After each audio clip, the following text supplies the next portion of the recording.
केंद्र सरकारने कापसावरील 11% आयात शुल्क 30 सप्टेंबरपर्यंत रद्द केल्यामुळे विदर्भातील कापूस उत्पादक शेतकरी पुन्हा एकदा संकटात सापडला आहे।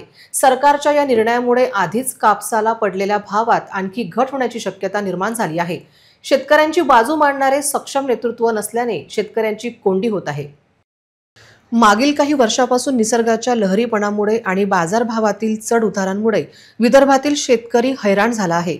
यंदा बऱ्यापैकी पाऊस झाल्यामुळे कापसाचे पीक चांगले येईल अशी आशा शेतकऱ्यांना होती, पण आता केंद्र सरकारच्या या निर्णयाने शेतकऱ्यांच्या आशांवर पाणी फिरले आहे।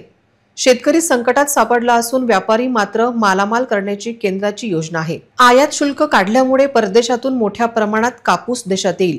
यामुळे देशांतर्गत बाजारात कापसाचा पुरवठा वाढेल आणि मागणी कमी होईल। परिणामी कापसाचे भाव कोसळतील। नुकसान कुणाचे? सरकारचा हा निर्णय सूतगिरण्यांच्या आणि कापड निर्यातदारांना दिलासा देणारा असला तरी त्याचा थेट फटका लहान शेतकऱ्यांना बसत आहे।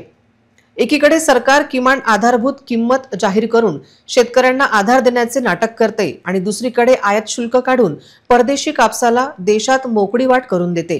हे धोरण शेतकऱ्यांच्या हिताचे नाही अशी भावना शेतकऱ्यांमध्ये आहे।